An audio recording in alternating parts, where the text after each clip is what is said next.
You can't give what you don't have.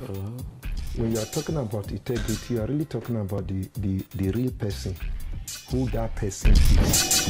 When you talk of integrity, you talk of honesty. To be honest. And to be honest means to be trustworthy, to be truthful. And politics is science and art of government. Politics is about the people. Yes. And if you talk about it in a deeper sense, it has to do with how people take decisions on how to lead themselves.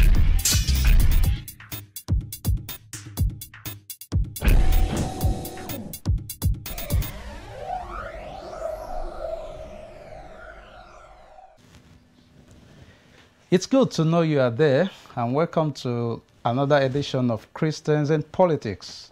It's Christmas season, and on behalf of all of us at ACNN, compliments of the season.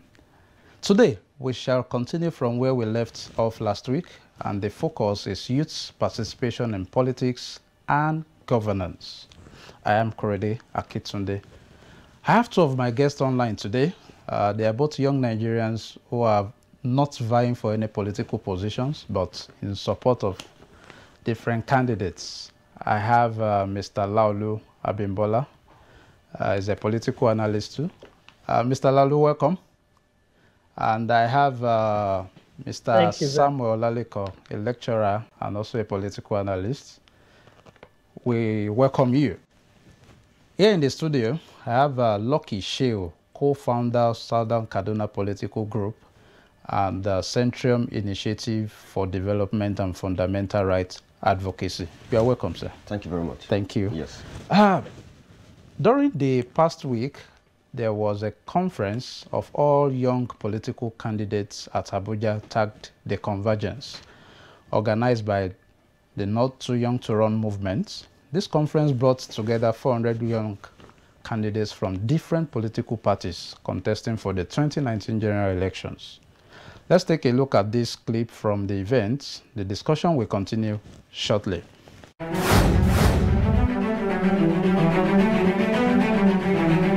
Convergence is the largest gathering of young candidates running for offices in the 2019 general elections in Nigeria. The theme is power, capacity, and politics. It is a drive of the Youth Initiative for Advocacy, Growth and Advancement, Yoga Africa, and the Not Too Young to Run movement, one of Nigeria's largest and most successful youth movements in recent times. About 400 young candidates of various political parties attended the conference with various speakers, including young lawmakers from countries in Africa, leaders with inspiring stories, development partners, academics, and civil societies in Abuja. According to Ibrahim Farouk, a senior program officer at Yoga Africa, speaking on the issue of campaign financing, he said the convergence has been able to map out strategies for these young politicians on how to overcome this problem, as well as being equipped for running effective political campaigns. There are many issues, and some of these issues are not just prevalent for young people. We know that campaign financing is one of the big issues, and access to resources. We have had sessions that talked about how to mobilize resources and how to crowdfund for your elections, and what to do in cases where you do not have so much money. We've had speakers who have been able to raise a lot of money. We've had speakers from across the African continent as well, from Kenya, from Zimbabwe, and from Ghana as well as others who have run very, very, very fantastic campaigns with little or no money. Tario Baoliva, PDP candidate for State House of Assembly, Ibeju-Lekki Constituency 1, shared her experience and reasons for contesting in the 2019 elections. There's so much pain in my heart. That was why I decided to vie. 2 years ago, I witnessed a woman die of childbirth. And she didn't die because she had previous health issues. She died because there was no access to health care. She had the baby in the house and complications came up and she died. But now, because I'm from Ibeju-Lekki constituency, in the entire constituency we don't have a child and mother hospital. We have to go all the way to Lagos Highland Maternity. Even when your child is sick, you have to go all the way to Massey Hospital. It takes hours to get there. So if there's an emergency, you are in crisis. She also advised the Nigerian youths. Nigerian youths, we should wake up. That's what I have to say. We have to wake up. We need to wake up. We have to wake up now. This is it. Let's get over the sentiments of religion. They're going to bring the money for the vote buying. It is your right. Collect it. Collect that money, because if they give you 10,000 naira, if you break it down, that's 2,500 per year. And that's where your hospital is, that's where your school is, that's where everything is. Because if they get in, they're going to recover that money they have spent. So when they bring the money, take it from them, but don't give them your future. Don't give them your vote again.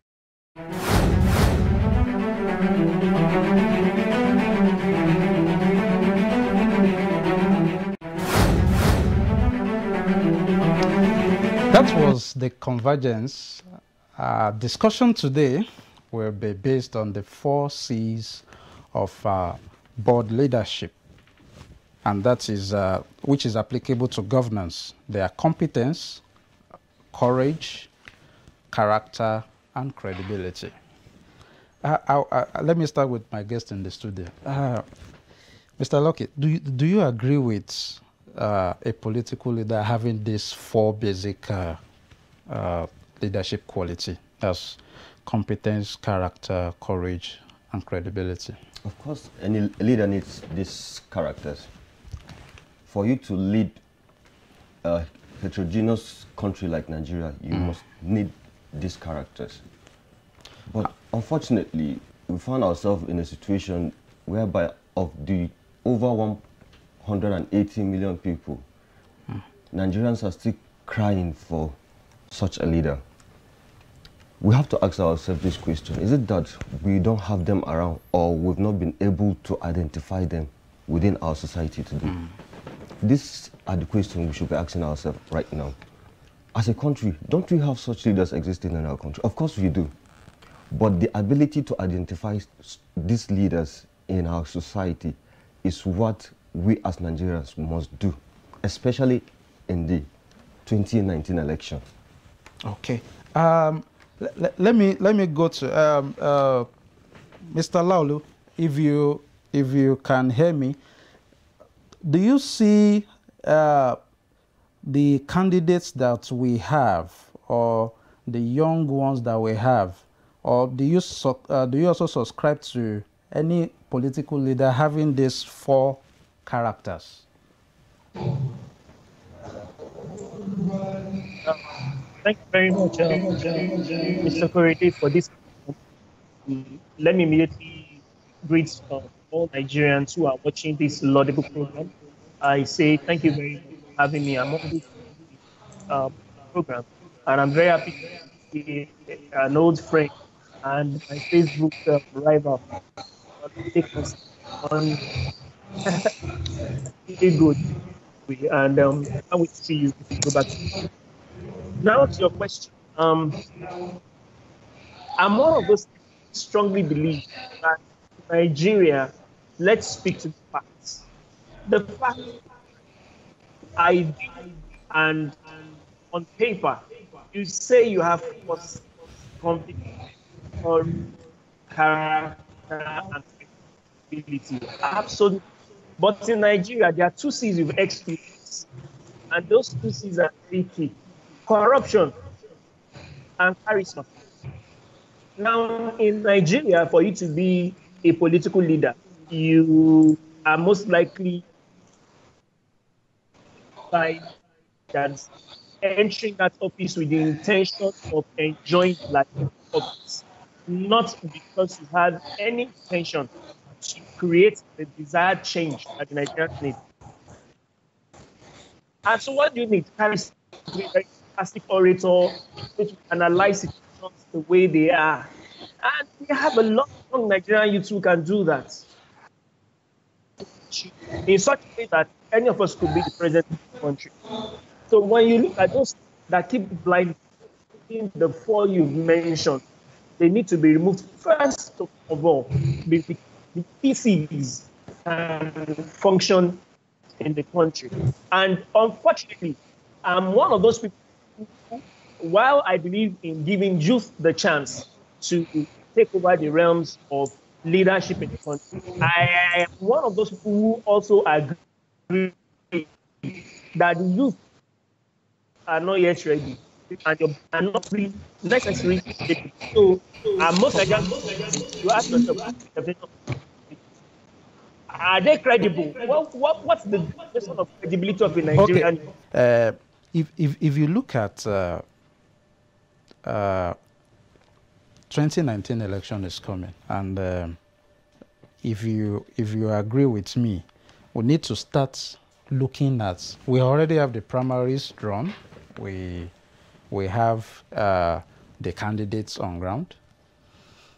How can Nigeria identify some of these characters in our politicians, not looking at possibly the party or whatever? You know, antecedents matters. We have to look at an individual's antecedent. What have you been able to do as a private citizen? These are things we should be focusing on. As an individual who is interested in a particular seat, say the position of the president, okay, we have to look at your antecedent. Looking at you as a private individual, what have you done as a private citizen? Economically wise, your interaction across the interest group, whatsoever that it is that divides us in this country, what have you done in bringing those units together? Then we'll look at your track record also. Now, if I'm interested in contesting for the position of the President of the Federal Republic of Nigeria, it is expected of the citizen of Nigeria to look at me as lucky. Okay. What has he done? As if I'm a businessman, as a businessman. If I'm coming in from the civil service, Nigerians should look at my track record as a civil servant. What have I been able to do as a civil servant? Now, we are in a situation whereby Nigerians are crying for a leader to get us out of our present situation. A situation whereby we find ourselves as the headquarters of poverty worldwide. We need somebody to get us out. That is what Nigerians are looking for. That person must be somebody who has, in a way, helped in reducing poverty in the country through employment. Okay. Somebody who has interest in developing the educational sector of this country. You are looking at possibly the person having a previous experience, possibly in private sectors. Both either private or public sector. So do you think any youth has such? Looking at the youth, I will have to go against what my other colleague said. Okay. He said Nigerian youths are not ready. I believe if you look at Nigeria, coming in even before the independence, Nigerian youths have been involved in the governance of this country. And I can tell you that Nigerian youth have proven to be prepared to hold position in this country. Let's look at our famous nationalists, starting from Herbert Macaulay, Nnamdi Azikiwe, Awolowo, Yakubu Gowon, Hassan Katsina. These are young people who rule this country right from the foundation of the country. But really, do they have the background we are talking about? Of course, they did their best. That is why they had the background of running a private sector. They came in as nationalists. Okay. Like I said, I'm not restricting it to the private sector. I talked about either public service, civil service, or whatsoever you are coming in from. So these youth have been able to impact to what we have as a nation today. Okay, let me ask Mr. Leko. Mr. Leko, if you can hear me, we are talking about competence, character, courage, and credibility. Do you think the youths or the young ones have this to be able to take up the political leadership of this country? Yeah, thank you for having me. You see, to me, when we're talking about 4C of leadership, I always want to add one to it, and that is the issue of consistency. You see, consistency.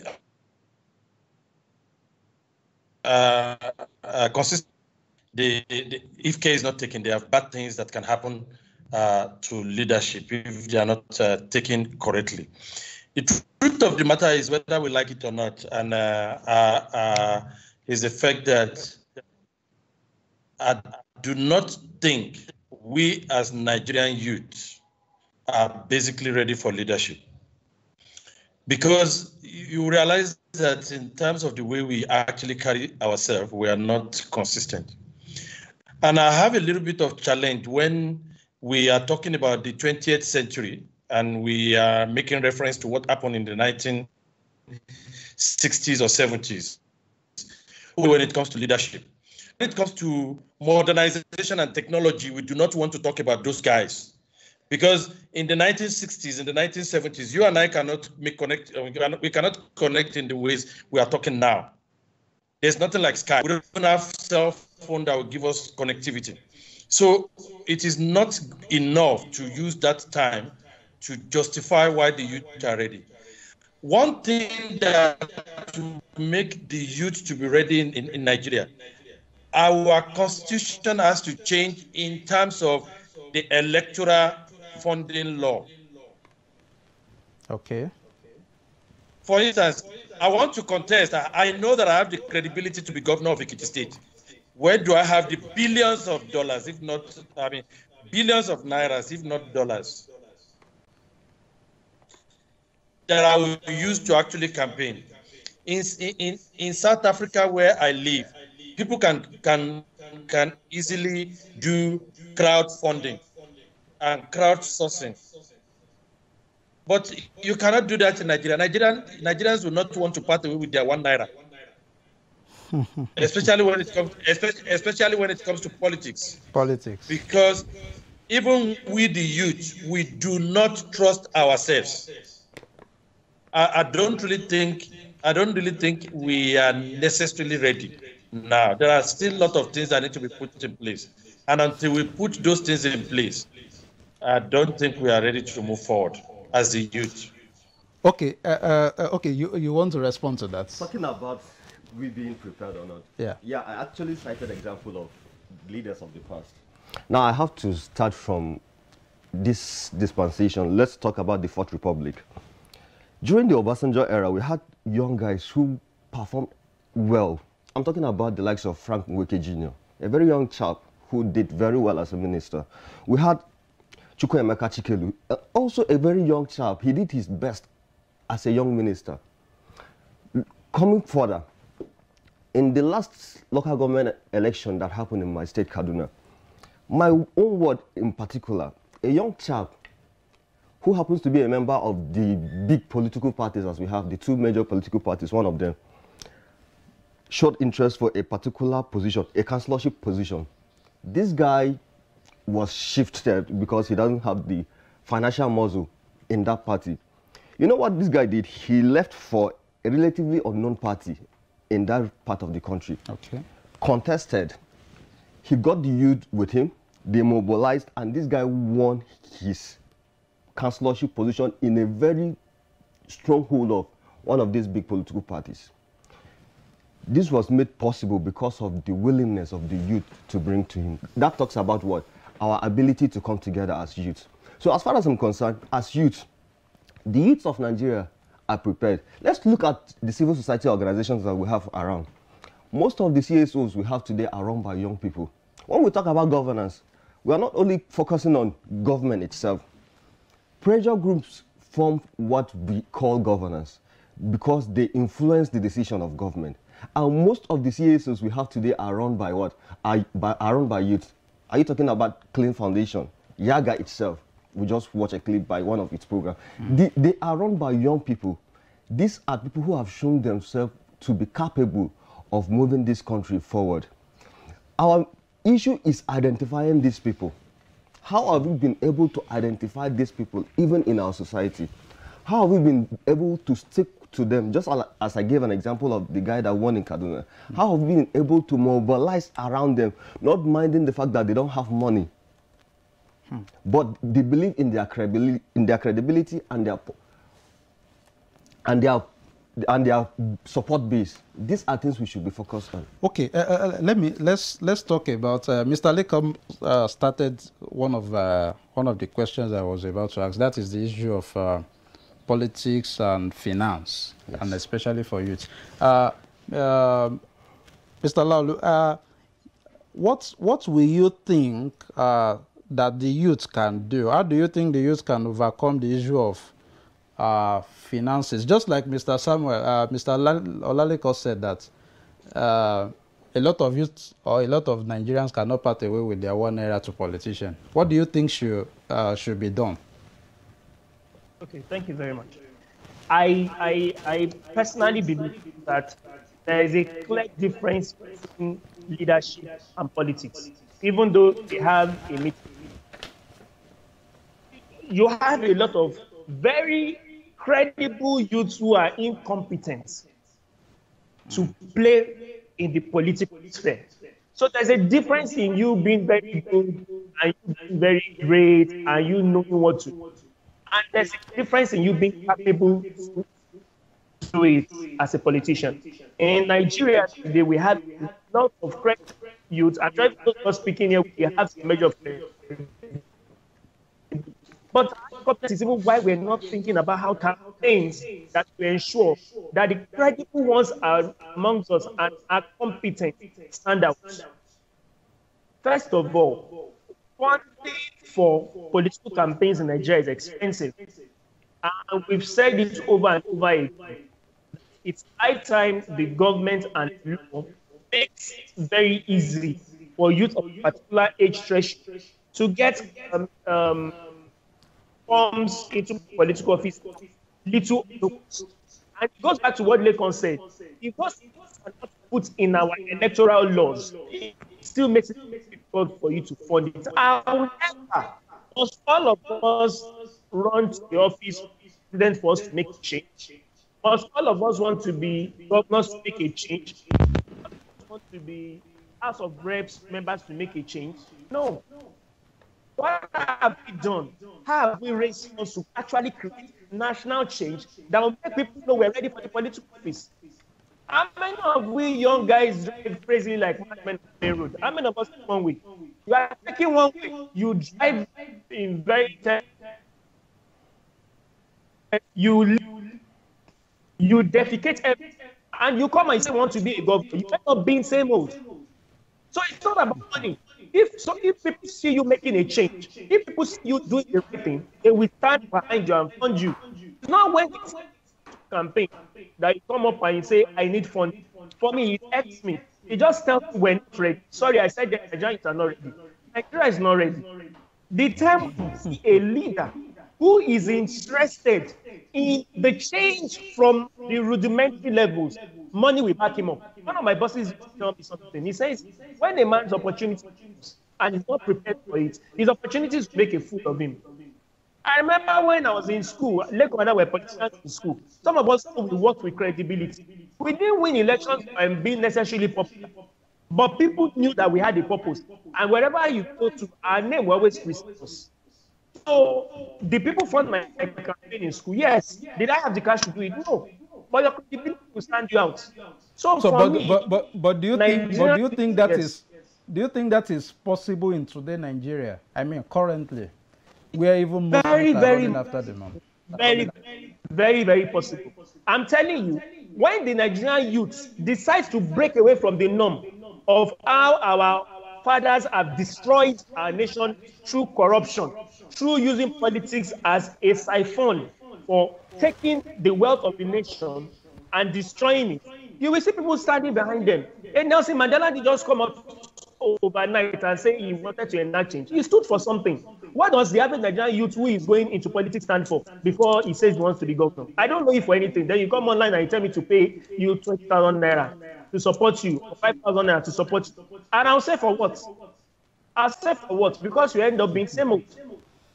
But if I see you as somebody who has been doing something at a granular level, fortunately for us, you have social media in this day and age to propagate what you are doing. You have a lot of Nigerians who are doing a lot. You have this young couple lady who has been spending her own personal money developing an NYC project to create a sanitized Lagos state.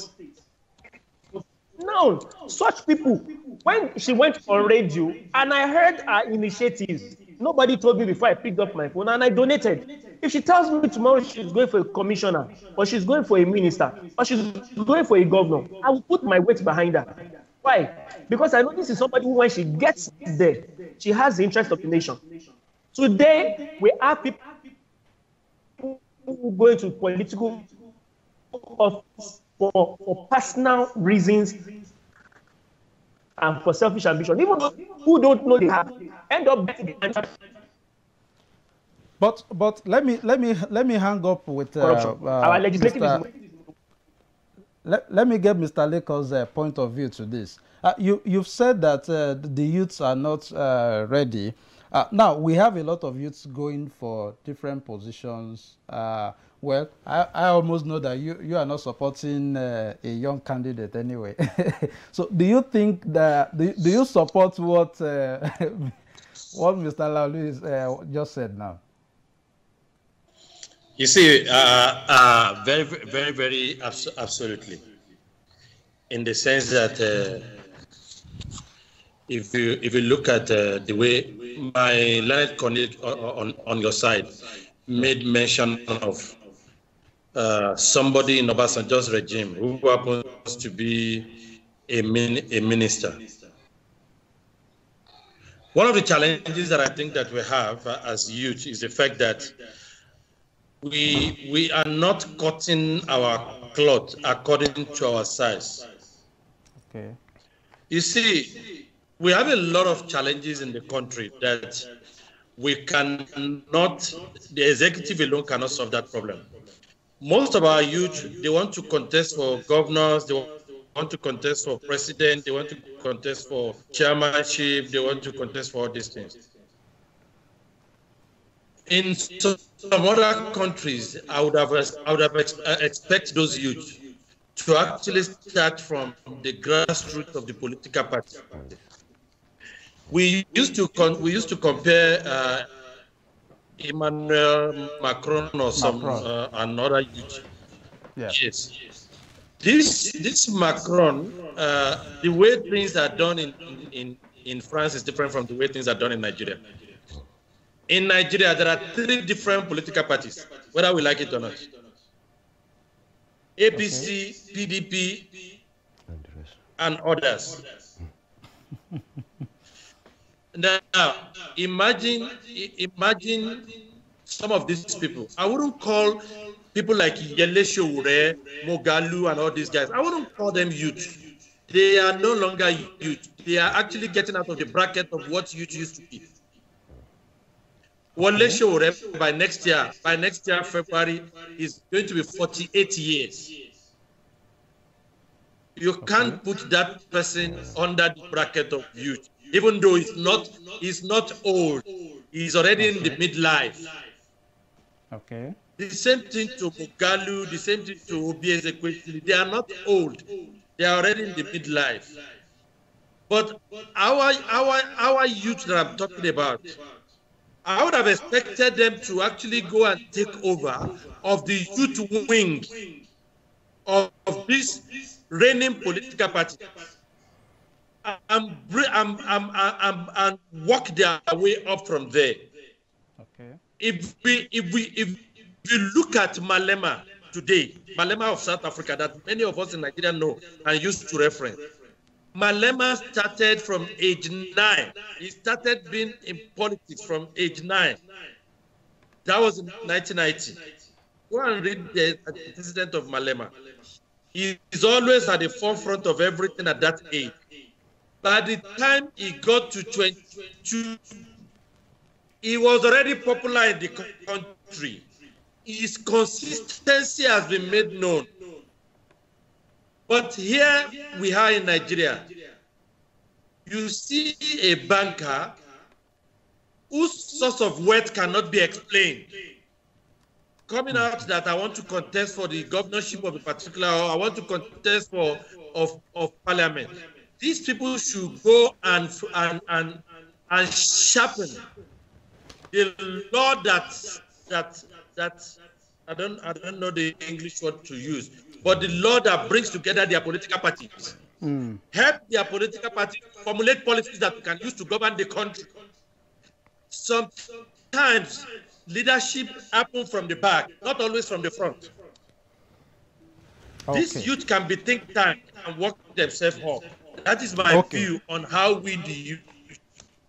Okay, I appreciate that. Add something to what he just said. Okay. There is this thing I consider as one of the places where we groom the youth into politics. Okay. In Nigeria, for example, we practice a 3-tier system, the federal system. Yeah. And the local government, which happens to be the third tier, should have been the grooming ground for youth participation in politics. That's the legislative arms? No, the local government. The local government, okay. Now, if you look at it, the local government happens to be the closest to the people. Yeah. Within the local government, you may have 10 to 13 wards, depending on how large the local government is, and you have councillors representing each of these wards. This nucleus of political units are supposed to be the grooming ground for youthful participation. Take Abuja, for example. Go around the federal capital. You know Abuja will be having its council election too by April. I mean, after the presidential election. And yes. Now, take a look at the candidates contesting for the councillorship position in most of the units in Abuja. You discover that most of them are youths. Unfortunately for those in the state, you would notice that the local government, the third tier of our governance, has been rubbished by the state governors. Local government does not exist in the real sense of it. The third tier of our governance has been made to be a financing tool for the state government, whereby people who are made to lead in the local government are appointees of state governors who are given that position as a reward for work, instead of allowing it to be a grooming ground. Why did I say the local government is a grooming ground? It is cheaper to run. I don't need billions, I don't need millions to run for a councillorship position in my ward. It's all about mobilizing people around you. This is the easiest way to what? To show yourself as a political individual. This is the easiest way to show yourself as a leader. So until we get that right, getting our third tier function the way it is, that we are talking about a constitutional independence for the local government. Until we get that right, we'll continue to talk about the unpreparedness of our youth. Okay, I almost appreciate that we are coming to. Let's take this break, and we'll just be right back to continue this discussion as we move towards the 2019 election. Let's dissect some aspect of the election as it comes back. Stay tuned. We'll be right back.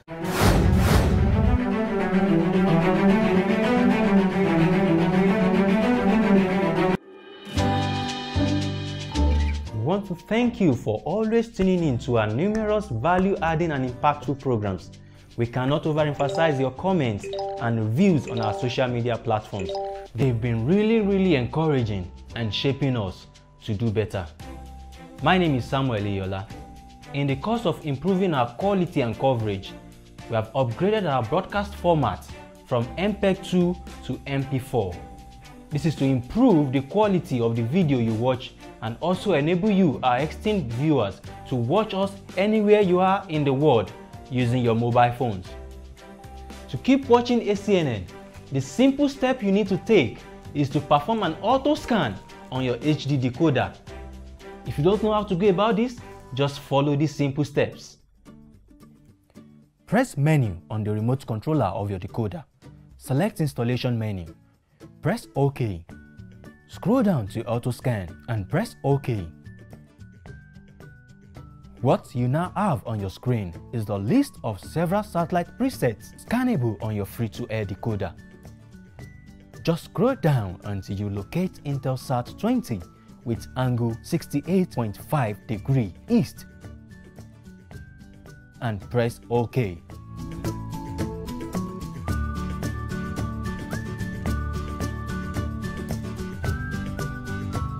If you want to delete all existing channels on your decoder and scan them again, choose the Yes option.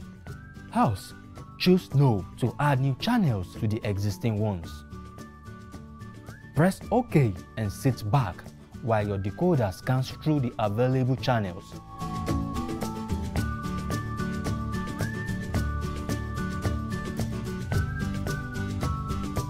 Your decoder will automatically quit this screen when scanning is completed. If this is not the case, press Exit button until you get out of the menu screen. Go to the list of available channels by pressing OK and search for the new ACNN channel with the TV suffix. That's all. If you find this procedure difficult, contact any satellite dish installer around you.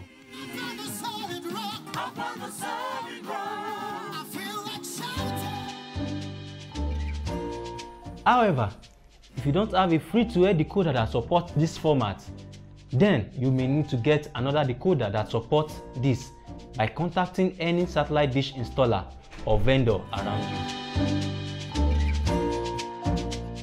Well, we're happy to inform you that you can now watch all our programs on your mobile devices as well as your laptops. Just visit our website at acnntv.com/live from any device. And you can also watch us live anytime, any day via your laptop by logging in to facebook.com/ACNNTV and click on the live TV link on the left hand side of your screen. Always remember that we will at all times bring to you the undiluted Word of God. Stay blessed.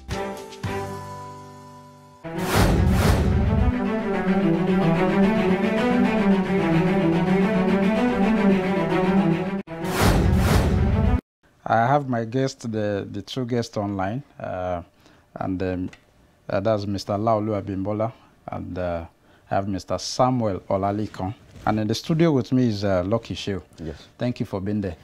Yes, I think if I have, I think Mr. Laolu is off here. We are trying to reach back to him. Let's continue just from where we stopped. The first clip we watched before we started the discussion, one of the aspirants was saying that if the big parties bring the money, you should collect and vote to your conscience. Do you support that too? Unfortunately. Because they will bring it. Unfortunately, they will still bring it. That was what I was saying. Yeah. But I don't like when I hear people say if they should bring the money. Let's even not talk about them bringing the money in the first instance. Okay. Let's start preaching about don't bring the money. I don't know if you get it. And it will take the election organizer talking about INEC and the security agencies who are a major partners in the election to work towards seeing that they don't bring the money. An independent and a neutral INEC will work, if willing to, can be able to stop vote buying. How will it do that? Somebody must bring the money for somebody to sell his vote. If you have ever noticed election or monitored election, you know how the cubicle is far from audience. It's even far from the INEC staff in that unit. Now, for somebody to get close to the cubicle to go buy that vote, somebody somewhere must have allowed him to get there. But I think the way they have now come to do it is that they give you before. Yes, the Ocean pattern. Yeah. Like I said, it will take an independent INEC and a neutral security agency. Okay. I think that's where we are going. Let me get Mr. Laker's opinion on this. Mr. Laker, are you there? Let's look at the issue of vote buying. The issue of vote buying and the security agencies and INEC. You had one of the young aspirants say, when they bring the money, collect, and then vote. In fact, she referred it to as your right, because they will surely bring the money as part of the national cake. But what will be your take on that comment, that people should collect the money and vote their conscience? It's a very dicey situation in such a way that one is in between. You won't want to say what she said is right, or you don't want to say what she said is wrong, in the sense that. Yeah, continue, sir. So what I'm saying is that, okay, so what I'm saying is, you realize that whether we like it or not, these people, they have impoverished us to the extent that we are desperate for their money. That people collect money from them does not necessarily mean that people vote for them at the end of the day. But they have been very sure that we are desperate for their money. Even before the election, some of them have started giving out money. They give out the money in order to buy loyalty from now. So I want to stay neutral on that. But as Nigerians, we have not gotten to a stage whereby money will not be used to induce our elections. As it stands, they think that what basically is getting them votes is basically their money. But we have seen in many places where the highest bidder actually lost the election. So, do you think that people can actually vote their conscience when they have already collected the cash? That's an hard one. But like, let me go back a little. I gave an example of what happened in Kaduna in the last local government election. Something very interesting happened, I said. The young man had no money to buy that vote as it's been done. Like he said earlier, like saying that the vote buying does not start and end at the polling unit. Okay. The vote buying starts from when you want to contest, even from the party level, before the primaries. When you have to pay delegates for you to be voted as a flag bearer of a party, okay, you've started the vote buying. So vote buying, especially in the Nigerian context, will be so hard to be contained until we realize that power is given by your competence, track record, not by how wealthy you are. Once a politician feels he gets voted into political office based on his riches, not based on what he can do, he will always want to use his finances to do that. So until we as Nigerians start looking at competence, when a candidate knows that his money will not buy him that vote, he will not come with that money. Okay, let's quickly go to Mr. Lekosa. The party you are supporting, can we say that some of what they are doing now, just like you mentioned before, is can be turned towards, even some people have accused them as vote buying, taking for example the trade money. Trader money. Or is it the trader money? Trader money. There's difference between context and what people want to believe. When this government comes into governance, one of their promises is that they are going to be distributing this type of money for people who are impoverished, who are poor. 1 year down the line, when the promise has not been fulfilled, people said they made empty promises. When they started distributing the money, people said they are using it to induce voters. So that is exactly what I did not want to get into. Why I said I would rather prefer to remain neutral on that issue. Okay, I think Mr. Laulu is back, and if I can get you, sir. Just make a comment on the issue of people, the electorates collecting money and voting their conscience, and what I just asked Mr. Lekona, if you would tag what APC is doing now as vote buying. Fortunately, I know Mr. Lekon very well. That's why I'm very happy. I know a very credible Nigerian when I see one. I know that Mr. Lekon is a very credible man. I've known him to be a credible man since we were in the university. And I know that will never change. The truth is this. What the government, when I said that the Nigerian youths are not ready, this is why. My organization was part of the organizations that were invited to come and pitch to advertise trader money. And I got the RFP for trader money. One of the interesting things about the RFP of trader money is you don't need to have a bank account, don't need any KYC. You'll be giving 10,000. Give me this 10,000 naira. You pay back after 3 months. If you don't pay back after 3 months, you cannot access the next loan with 15,000 naira.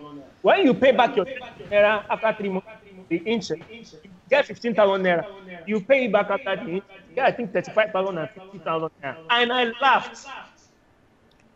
Because even for you to set up a credit card business, you need more than 10,000 naira. Let me throw up something, Mr. Leko. You watched the VP's debate last week. Well, there are comments that are running around, and I've seen some of your posts too. How will you rate the debates of the vice president candidates that happened last week? Okay, thank you very much. You see, the debate is all about telling people what they want to hear. And you know, as Nigerians, some of us, not all of us, I'm not making generalization, please. So please do not quote me. Some of us as Nigerians, we want to be told lies. Some of us want to be told truth, but not many of us want to be told truth. Okay. The truth of the matter is, I would say that both the vice president and the former Anambra state governor, they tried in their own ways. But the truth again is the fact that when you are quoting wrong figures in order to justify your point, that makes you to look like you are lying. It caused. Okay, I think we lost you there. Okay, now let me get your own overview of that debate. Sorry, I have to start from where he stopped. Okay. Growing up as a kid, I remember during our primary school days, I had this friend, he's late now, who, whenever he takes his script home, having failed that test, if he gets, say, 3/10, the first thing he tells his dad is, we are the one that passed through. The test was so hard. I don't know if you get what I said. Yeah, okay. Having 3 was like passing in that test. What is he trying to do? He is trying to rubbish the whole test. Most times when people fail, they try to rubbish the contest from the onset. Okay. This is what he's trying to do. Okay. I don't know if you get what I just said. Maybe now let me come back to it proper. And, the debate itself was supposed to be an avenue whereby, as a vice presidential candidate, you bring out to Nigerians what you plan to do when you get into office. Okay. What Peter Obi did was to tell Nigerians what he has done, first as a private citizen, as a banker, then as the governor of Anambra State. Okay. These are not lies, they are fact. Peter, you mean all the statistics? I'm coming, yes, I'm coming. Let's get right? it. Let's get what Peter Obi did. Yeah. We are researchers. Yeah. Figures, yes, matters. But there is what we call proximity. When you have to round numbers, you have to approximate figures. For the fact that he didn't get figures right does not mean that what he said are wrong. Okay, but you know, some people have said when somebody say poverty level per second yes, is 6%. It is, yes. Yes, so 6%, not 6%. That is one of the reasons we are having issue. He said 6%, not 6%. Okay. And let's get it, the poverty level. Yeah. No, well, I don't want us to go into details because we don't have the time. But I have to get this thing right. Like I said, Peter will be coming with his track record as meeting a state indebted. Yeah. got the state out of its debt, and left over 75 billion naira in account before he left office, shouldn't be taken on serious. Let's look at the issue of poverty. It is not a lie. Since 2015, all numbers as regards to poverty, education has never favored Nigeria. Okay. Looking at poverty, over 80 million of Nigerians are poor today, making Nigeria the poverty capital of the world. But people have said that did that start within these last 3 years? Before we got into this government, the number was not high. Okay. We just replaced India. Sorry, we have to get this point right. Let's just get other people's... And the issue of, that is for poverty. Okay. Then let's look at the issue of education. Before 2015, the number of out-of-school children was less than 10 million. All right. Somewhere around that region. Yeah. Today, Nigeria has the highest number of out-of-school children, with over 13 million of our population, of our children being out of school. Majority of them in the northwest. Kano has over 3 million of them. These are numbers. These are not created numbers. Yeah, These but are realities. Okay. So for you to tell us that somebody misappropriated numbers, figures. Yeah. No, you were saying far from what is there. Okay. Yes. Yeah. I have a point of view. All right. You see, All for right. me, I laugh when we support and we grade failure by comparing the performance of the APC-led government with the PDP-led government. E and F are failures. So it doesn't matter who scored it or who scored it. You're a failure, you're a failure. I can also twist statistics to tell you that in the past, between 1999 and 2015, the population of Nigeria was less than 200 million. Between 2015 and date, we already have over 200 million. What does that say to you? It also says to you that the population of the nation is growing exponentially. So naturally, unemployment will grow exponentially. Poverty will grow exponentially as long as leadership is not making the right decisions. So it has nothing to do with the fact that, during the PDP-led government, it was at this percentage. You know, I'm not a fan of the current president. I used to be his fan, but I'm not his fan at the moment. So it gives me room to talk about him. And it gives me room to talk about the PDP government. He said something and we joked about it. That's why people who laughed about when he said Nigerian youths are lazy. I tend to believe that Nigerian youths are indeed lazy because we get carried away with statistics. And that's what Bro Statistica Obi did to us. You can't be using statistics as the vice president of the nation and be using it flagrantly. I felt like weeping. For a country that about 95% of the fleet are on road, how can you say 2 million vehicles? Lagos alone has about 60% of the total vehicular population of Nigeria. Are you telling me there are 2 million cars in Lagos? So if you want to use statistics, some of us also know some little of statistics here and there to say you don't go online as a vice. It just tells me that you are going to continue a lie. Because you know what happens in Nigeria? You listen to people like Obayagbo, who speak very big English, and say, hey, yay, and that is how we judge leadership. No, we judge leadership based on the granular fact, not based on sweet tongues. I listen to the vice president debate, and to me, I still feel that we have a long way to go. I don't want to finish what I was saying about trader money that I couldn't finish then. Okay. Trader money, as far as I'm concerned, is a scam. Money that is given as loan, that you cannot trace who is giving to, is a scam. Because, first of all, it has no KYC. Secondly, it excludes the opportunity of government to manage control. So that means the person can take 10,000 and not pay back. There are no penal charges. All right. I think the bank and I take 10 million. So you can't buy a conscious trader money. I think Nigerians are stupid. PDP and APC, I'm sorry, are not political parties. They are all right.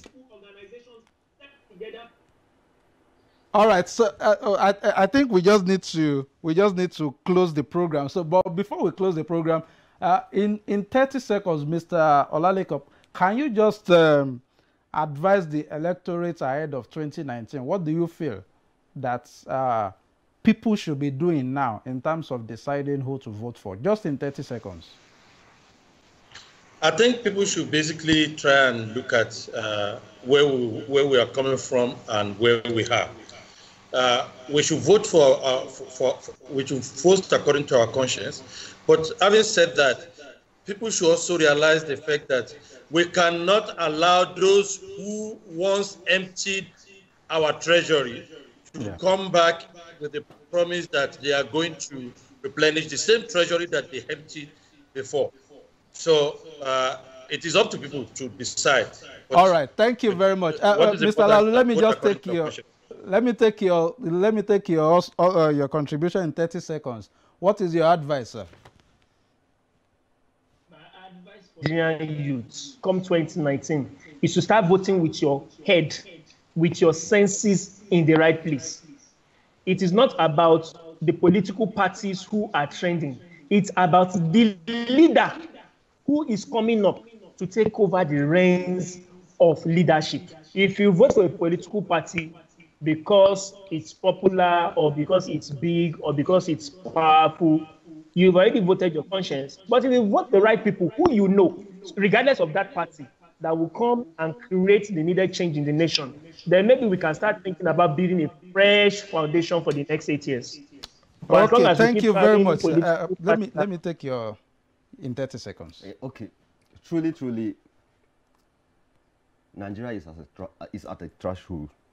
2015 is a make or mere year for us as individual citizens. Okay. And I want Nigerians to take it as it starts with ourselves. Okay. Our ability to look at a candidate, regardless of his political affiliation, religious belief, social, original, whatsoever that it is, we should get over that. All right. We need Nigerians who will unite us, who will get us out of our present predicament, who will make us gain that international reputation we've had long before now of a people who are said to be the giant of Africa. All right. Thank you very much. Thank you. We don't have the time, and I appreciate my guests for coming on the program. Mr. Lucky, thank you for coming. Thanks for having me. Mr. Lake, I appreciate your time this morning, and I also want to appreciate Father La. That's Mr. Olaolu Abimbola. It's great having you online. Yes, I think we will organize another one like this and continue from where we stopped towards the 2019 election, because we need to start getting minds of young people. Yes, and before, yes. I think Mr. Laleka will try to bring you down to Abuja here, to the studio, so that we can have enough time to talk about some of the plans by the party you are supporting. And also, Mr. Olalu, I think your party is a bit dicey for now. We hope to see a clear candidate from the SDP. I don't have a political. I don't have a political. But you are supporting a candidate. He's sitting on the fence. He's sitting on the fence. Right. He's sitting on the fence for now. I just hope he will not fall down. All right. Thank you very much. As a young Nigerian, the only sure way to a better future is to be fully part of the determining factor in electing a good leader for this country. So don't forget to collect your PVC if you have already registered, and don't sell your vote to any politician or act as a thug for them. Go out and vote on election day, protect your vote, and ensure it counts. This is where we shall drop the curtain for today's edition of the program. Thanks for staying tuned. Until we come your way next time, next week, do have a great week and Merry Christmas.